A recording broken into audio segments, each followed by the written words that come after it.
Hey guys, welcome back to another Minecraft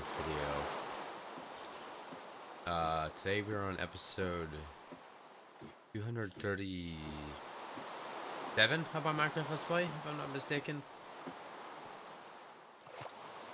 Something like that.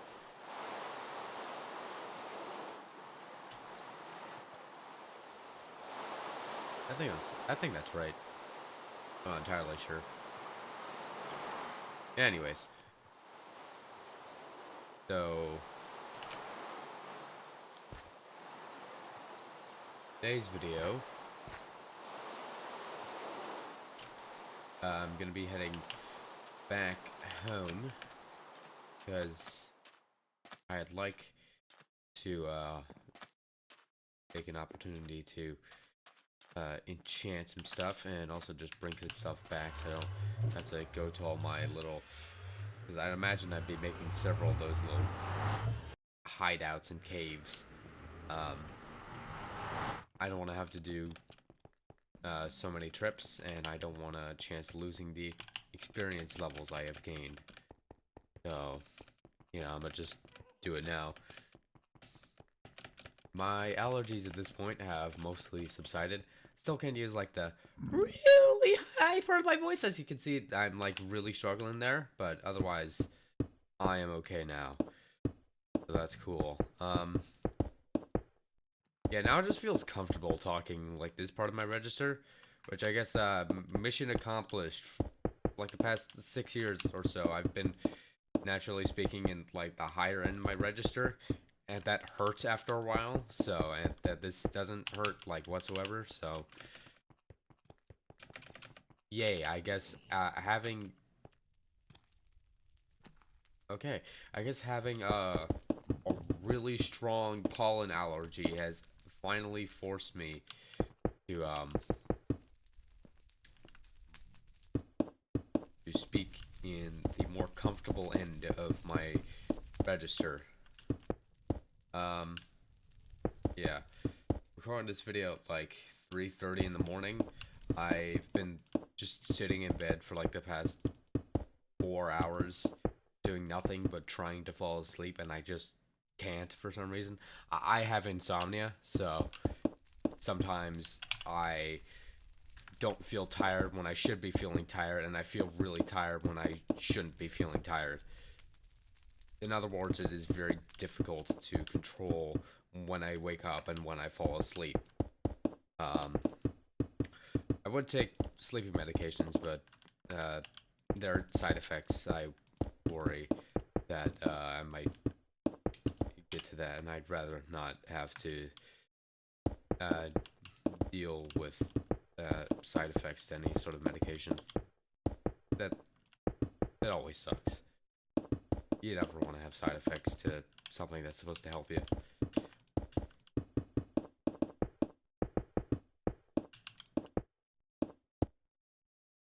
Okay.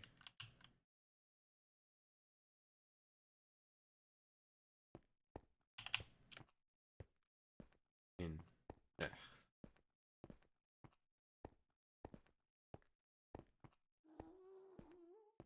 I have my pinky on the shift key just in case if my hand twitches. Okay, good. Yeah.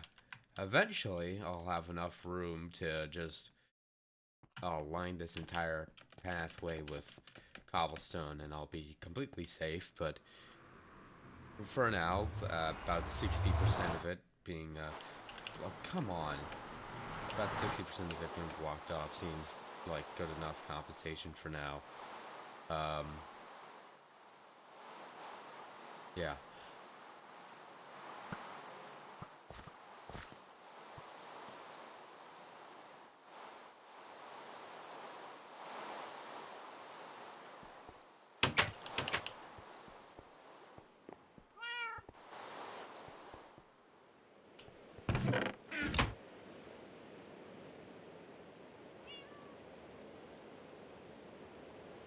Why am I putting my... Why am I putting that here? Be going in this chest here. Hmm.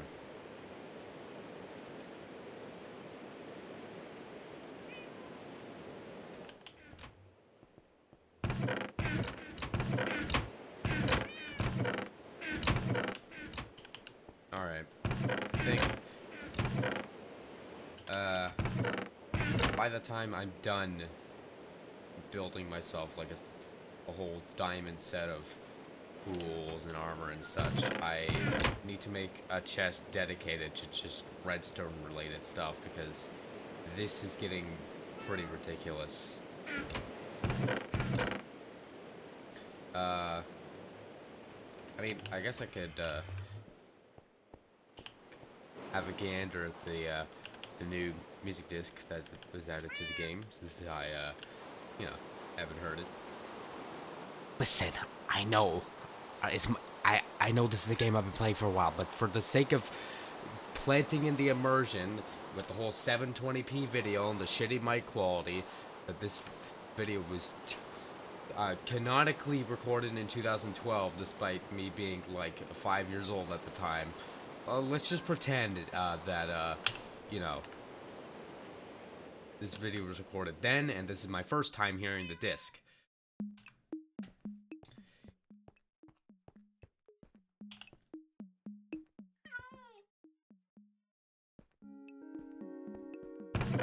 Although I guess it has been a long time since I've played, like, heard this disc in specific, so... Well, not a very long time. Probably about a year, I'd say. This one is not in my regular rotation. I have, like, a playlist, I'll do my spiel after it's done. Sorry.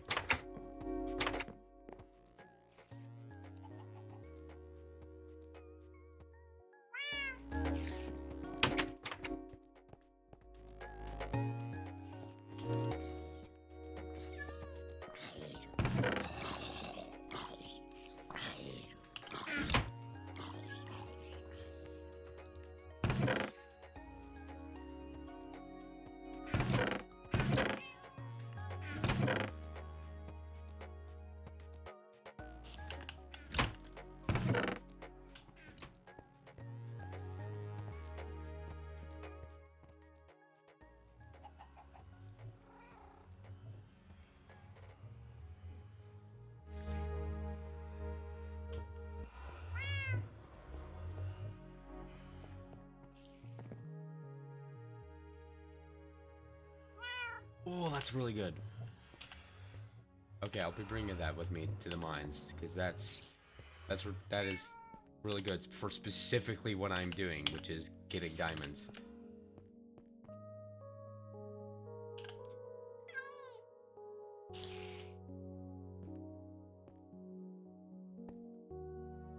Apologies for that silence. I'm just sort of listening intently, despite there being no discernible way for me to really get that across.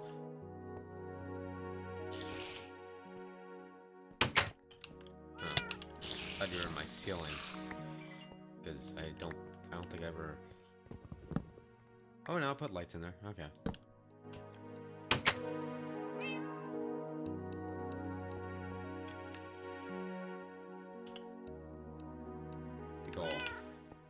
Make a spare set of armor for when I go back in the mines.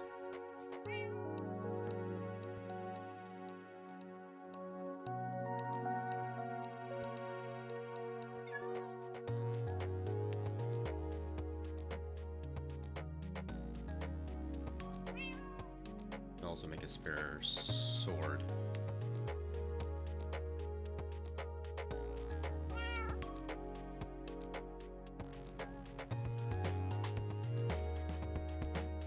I like that. I like the introduction of those, of that like drum and bass sort of snare sound there. Because C418 had roots in like drum and bass, like IDM, that sort of music. So I guess house music too, because he was a part of like the local house music scene in Germany.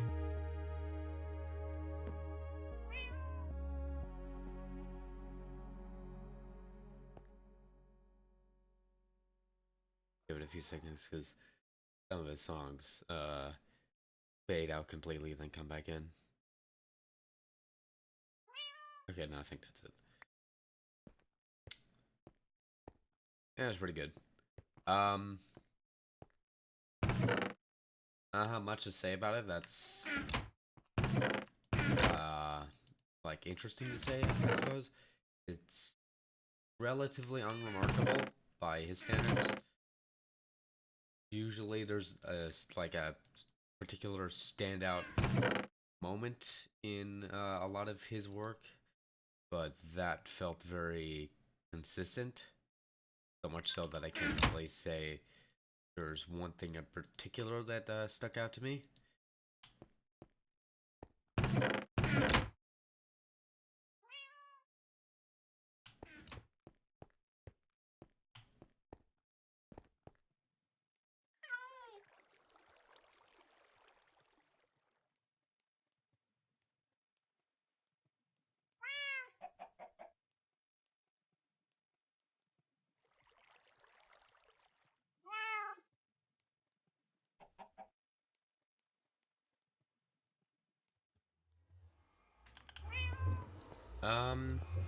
Yeah, like I was saying about like the playlist before, the music rudely interrupted my conversation with the audience here. Um, that song is not regularly in my rotation. A lot of the Minecraft soundtrack is in my rotation, like musically speaking. Uh, Mainly to help me go to sleep, which used to help until I got insomnia, and then suddenly that it didn't help anymore because it didn't fucking matter. But um,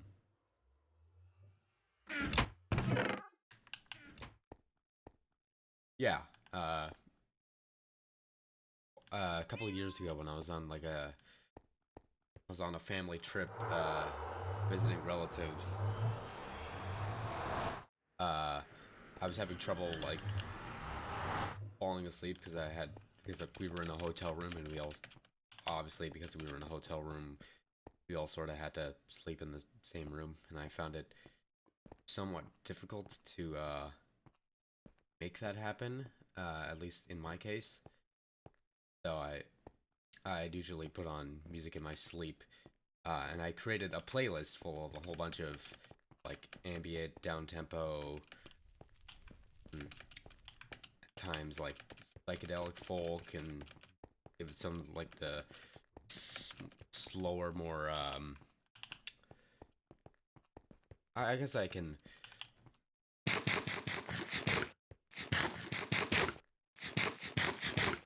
fact, I'll pull it up actually. Give me a sec. Yeah, mainly a lot of the Minecraft soundtrack is on here, like a lot of ambient, dark ambient, down tempo sort of electronic stuff. I had some of the softer cuts off of Nine Inch Nails, the Downward Spiral, and their album Still. I also have some of the softer songs from the Foo Fighters, and I have some songs off of My Bloody Valentine's Isn't Anything and Loveless. Then I just generally a whole bunch of more acoustically focused stuff, and then I have some Aphex Twin, some of the microphones. Fucking love the microphones; they're so good. Um, Especially that Glow Part Two album. That is fucking that is a fucking awesome album. Um, and then I have some like Björk. Uh, there's generally a lot of electronic music in that sort of playlist that I've aptly labeled calm playlist. Um, like nothing in particular that's like quiet necessarily, or uh one piece. Like it does not all the songs on that playlist necessarily are one uh section. Like for example, the title track off the Glow Part 2 I have on that playlist, which is if you know the Glow Part 2 and that song in particular, you know it's a very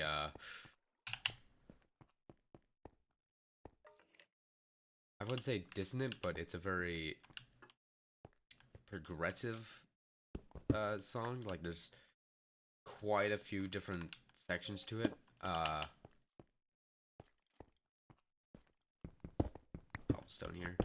Yeah, there's quite a few sections to it that are all kind of loud, but they flow very nicely into one another and have a very like meditative feel, sort of. Which again, it is always sort of weird to say about music that I would primarily and first and foremost define as being loud. It's like that. Glow Part 2 is that is a loud album. Well, maybe not like loud, like you have to turn down the volume because it's so much louder than everything else album. But there's a lot of like noisier, more like black metal influence cuts off of that album that still managed to retain a sort of calmness and tranquility, just asshole, despite again being loud. Yeah, I don't know. It's I suppose it's not necessarily my place to say because like anybody cares, but it's an album I highly recommend that you would listen to. It's like in full. A lot of Phil Elfram's work, I feel, sort of requires a very focused listening session. Like, can't really have anything else going on when you're listening to his music, because it is, especially in the lyrics, very intricately done. Sort of like everything is one part of a greater whole, right?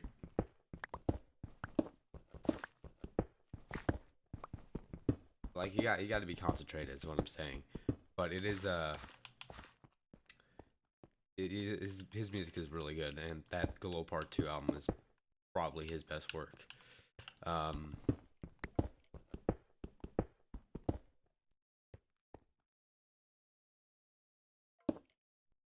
By the way, you do not need to listen to the Glow Part 1 to really understand the Glow Part 2. There is no like Glow Part 1 album. The Glow Part 1 is not even like the Glow Part 1, it's just The Glow.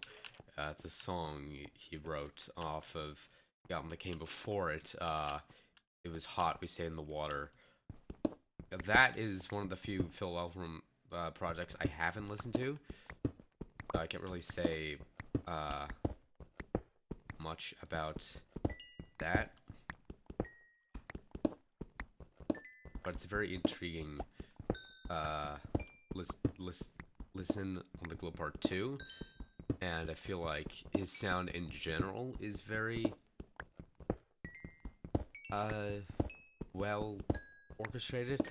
I do think that some of his more recent work, and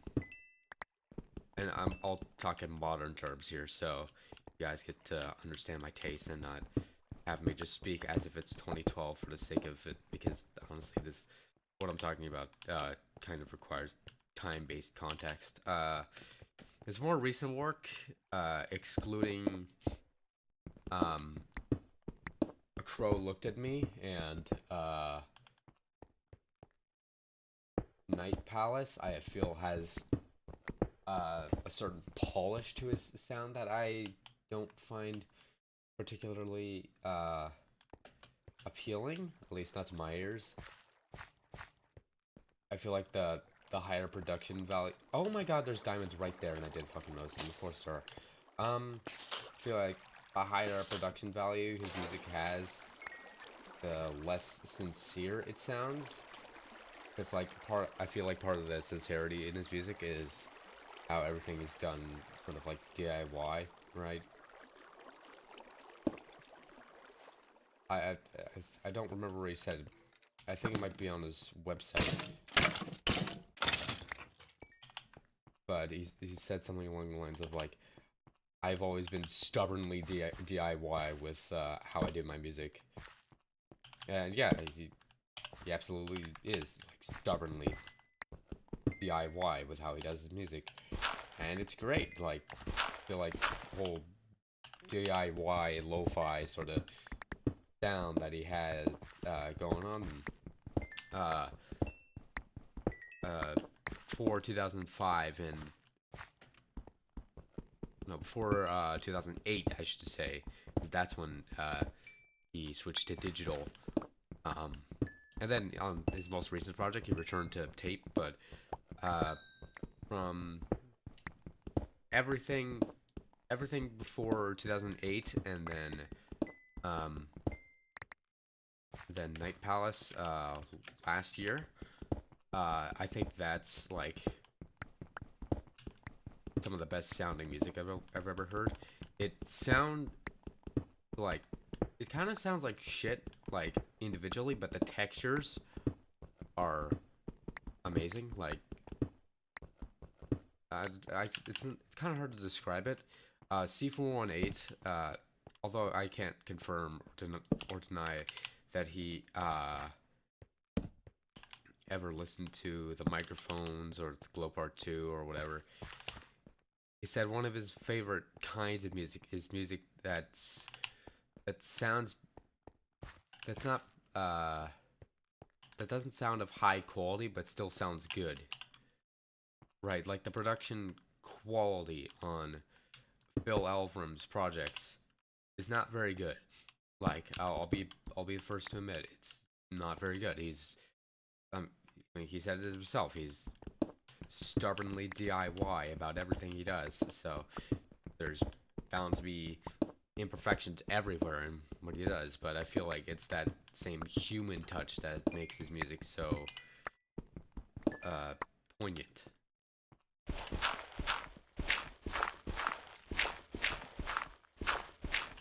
Yeah, enough of me gashing about the Microphones here.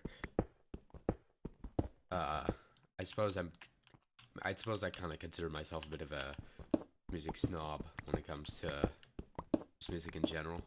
I have a particular affinity for emo music, because you know, of course I have a fucking affinity for it. Because why the fuck wouldn't I? If there's any like person among my friends who is the edgy one, it's me. So I don't think there's much shock that comes to it, although I do recognize that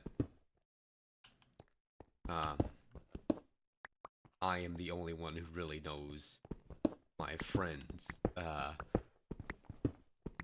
My parents have never met most of my friends, so well, not even I should say not even my parents have met most of my friends, so it kind of makes sense, doesn't it? So I place this. Oh no, I didn't place the torch in the wrong space. I just was there. Okay. But yeah, I've developed, especially over like the past 2 or so years, I've developed a lot of adoration and reference for emo music. I feel like particularly I don't actually, no, I'm not gonna say that, but I feel like, I mean, we've all had tough times here. I feel like the sort of extreme emotiveness of that sort of music resonates with me, because while it is not necessarily a very the most like mature and subtle way to express yourself, it is in that lack of subtlety, that almost overstatement, that I find the most solace in. Maybe it's not that, but I've always really dug the vocals and the lyrics on emo music, and it helps that as kind of a nut with music theory that a lot of music in the genre is very compositionally sophisticated as well. It's very specific sound. You might have noticed that one of my more recent videos, where I was reacting to and reviewing Theosin's Translating the Name EP. My parents and my sister watched that video, and it's sort of the example I'm pointing at here. So, sorry. They all said they thought I was gonna hate the music because they didn't like it. So, yeah, I suppose I'm kind of like the odd one out when it comes to a lot of things, which is, you know, fine. I don't care. I like my taste is my taste. Like, if you don't agree, fine. You know, what's it to me? Your opinion is not my opinion. You know. Yeah, your opinion is interesting, but it does not matter to me. If you get what I mean. That sounds harsh, but I think you get what I mean. Like, you don't have to like or dislike the same things that I do, because it's just not how it works.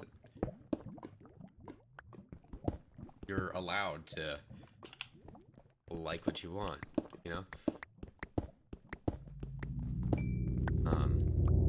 I think it's kind of stupid in this day and age to be all bashful about it and say, like, that there's an objectivity to everything, because, you know, there isn't. Everybody's got their own perspective. It may not be a very agreeable perspective, but it is their perspective, and they have a right to having that perspective.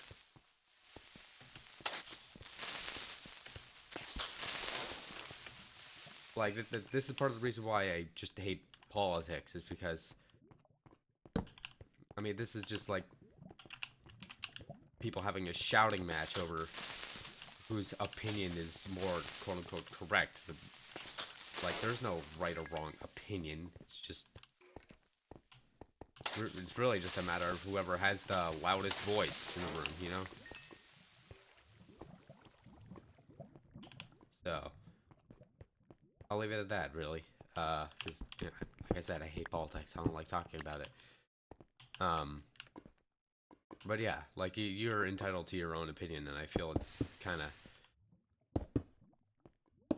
regressive to say that one's opinion is not equal to yours, because, you know, everybody's opinion is equally as valuable because it is their own, you know? I mean, maybe that's a bit of an overly optimistic way to put it, because that would just assume that everybody's all happy-go-lucky, and that is very much not the case. Hell, I can't even really say I am, but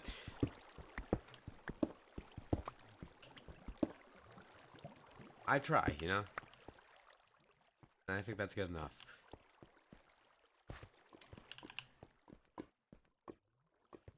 Anyways, where was I? I was talking about music.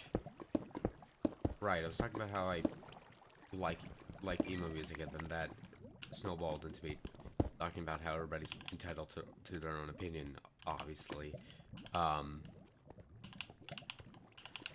Okay, where the fuck did I come from? This was not a good idea. Could have lit my way.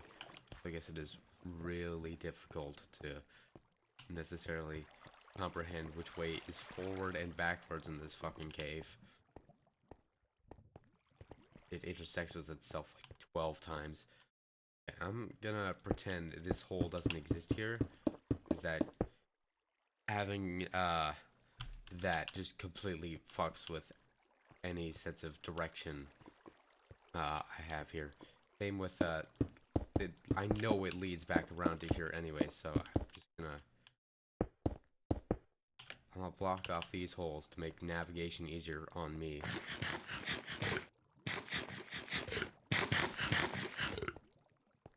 Yeah. You know what? I think I'll leave the navigation to me in the next episode. So yeah. I'll leave it here. Thank you all so much for watching, and I will see you in the next video. Goodbye.